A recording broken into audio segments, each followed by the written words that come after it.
Hello అండి, welcome to daily life vlogs channel. ఈరోజు అయితే చిన్నపిల్లల నుండి పెద్దవాళ్ళ వరకు అందరూ ఇష్టపడే స్పైసీ ట్యాంగీ చేపల పులుసుని ఎలా చేసేయాలో నా స్టైల్లో చూసేద్దాం. పులుసు కోసం మా హస్బెండ్ 1 kg లైవ్ ఫిష్ని అయితే తీసుకున్నారు. దీన్ని ఇలా కట్ చేపించి క్లీన్ చేపించి తీసుకొచ్చారు. నేనైతే దీనిలో కొన్ని ఫ్రై కోసం పక్కన పెట్టుకున్నాను. నాకు కావాల్సిన పులుసు పీసెస్కి ఇలా ఉప్పు కారం ఆయిల్తో మ్యారినేషన్ చేసి పక్కన అయితే పెట్టేసుకున్నాను. పులుసు కోసం 2 మీడియం సైజు ఉల్లిపాయలు, 4-5 పచ్చిమిర్చి, కరివేపాకు అండ్ 2 టమాటోలు వీడియోలో చూపిస్తున్నట్టుగా కట్ చేసి పక్కనైతే పెట్టేసుకోండి. తర్వాత మసాలా పేస్ట్ కోసం ఒక big size onion and 2 tablespoon ధనియాలు, 1 టేబుల్ స్పూన్ జీరా, 4-5 వెల్లుల్లి రెమ్మలు, 2 అల్లం ముక్కలు తీసుకుని పక్కనైతే పెట్టేసుకోండి. అండ్ చింతపండు నేను ముందుగా నానబెట్టి పెట్టుకున్నాను పులుసు కోసం. అండ్ తర్వాత మనం మసాలా కోసం చూపించిన ఇంగ్రీడియంట్స్ అన్నీ మిక్సీ జార్లో వేసుకుని ఇలా మెత్తగా పేస్ట్గా చేసుకోండి. చూసారా, టెక్స్చర్ అయితే ఇలా ఉండాలి. తర్వాత స్టవ్ ఆన్ చేసుకుని ఒక వెడల్పుగా ఉండే బాండీ లాంటిది పెట్టుకోండి.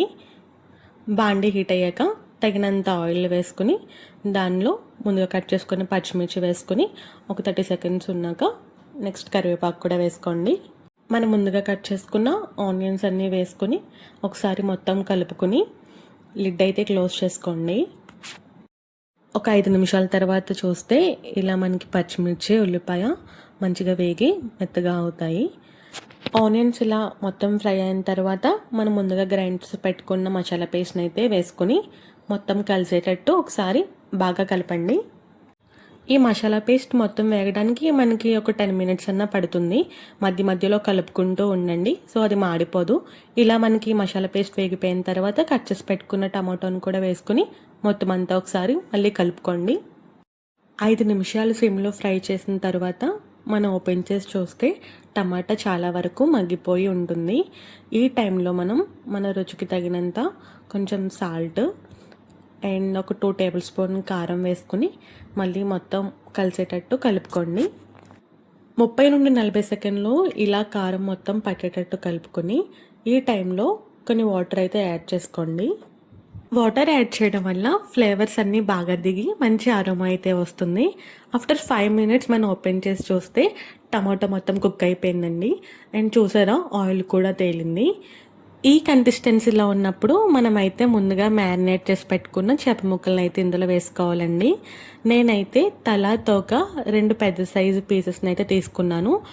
చేప తల వేయడం వల్ల చేపల పులుసు ఫ్లేవర్ అనేది చాలా అంటే చాలా బాగుంటుంది. చాలామంది తినకపోయినా ఓన్లీ ఫ్లేవర్ కోసం వేసుకుంటారు, కానీ నాకు ఈ మధ్య తెలిసింది చేప తల చాలా మంచిదంటండి. సో మీరు కూడా తినడం స్టార్ట్ చేయండి. సో పీసెస్ అన్నీ ఇలా వేసుకున్న తర్వాత ఒక గ్లాస్ వాటర్ అయితే వేసుకోండి. వాటర్ వేసుకున్న తర్వాత ఒకసారి మొత్తం కలిసేటట్టు ఇలా గరిటె పెట్టకుండా కలపండి. చేపల పులుసులో గరిటె అయితే పెట్టకూడదండి, మొక్క విడిపోతుంది. అది అందరికీ తెలిసిందే, బట్ తెలియని వాళ్ళ కోసం చెప్తున్నాను. వాటర్ వేసుకున్న తర్వాత ఇలా ఒక పొంగు వచ్చిన తర్వాత మనం ఆల్రెడీ తీసి పెట్టుకున్న చింతపండు రసాన్ని మొత్తం వేసుకోండి. చింతపండు అనేది ఒక నిమ్మకాయ సైజు కన్నా కొంచెం పెద్దదైతే తీసుకోండి క్వాంటిటీ. మనం ఆల్రెడీ టమాటో వేసాం కాబట్టి చింతపండు కొంచెం తక్కువ వేసుకోండి. తర్వాత నేను ఇందులో కొంచెం కల్లుప్పు వేసుకున్నాను. తర్వాత సిమ్లో ఇలా ఒక 5 మినిట్స్ అయితే ఉంచండి, సో ఫ్లేవర్స్ అనేవి బాగా పడతాయి. అండ్ నేను ఇందులో మసాలా పేస్ట్ యూజ్ చేశాను కదండి. చాలామంది పులుసు తిక్కుగా ఉంటే ఇష్టపడతారు. అలాంటి వాళ్ళు ఈ మసాలా పేస్ట్ని అయితే యూజ్ చేయండి. చాలా వరకు పలుచగానే తింటారండి. అలాంటి వాళ్ళు అయితే ఈ మసాలా పేస్ట్ని స్కిప్ చేసి ఓన్లీ ఆనియన్స్తో అయితే పెట్టుకోండి. పులుసు మరగడానికి ఈజీగా 15 నుండి 20 నిమిషాలు అయితే పడుతుందండి. ఇంకా ఎక్కువ కూడా పట్టొచ్చు, అదైతే చెక్ చేసుకుంటూ ఉండండి.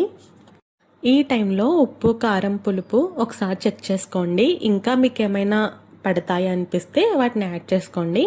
మధ్య మధ్యలో ఇలా కలుపుకుంటూ ఉండండి.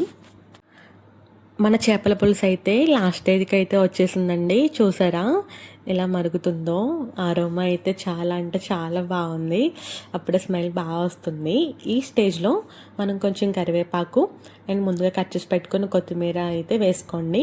నేనైతే చేపల పులుసుని ముందు రోజు రాత్రే పెట్టేసుకున్నాను, ఎందుకంటే చేపల పులుసు రాత్రి పెట్టుకుంటే నెక్స్ట్ డేకి చాలా అంటే చాలా బాగుంటుంది. ఆ ఫ్లేవర్స్ అన్నీ బాగా దిగి చాలా టేస్టీ ఉంటుంది. మీరు కూడా ఈసారి ఇలా ట్రై చేయండి. ట్రై చేయలేని వాళ్ళు ఉంటే. నేనైతే లిడ్ క్లోజ్ చేసుకుని పక్కన పెట్టేసుకున్నాను.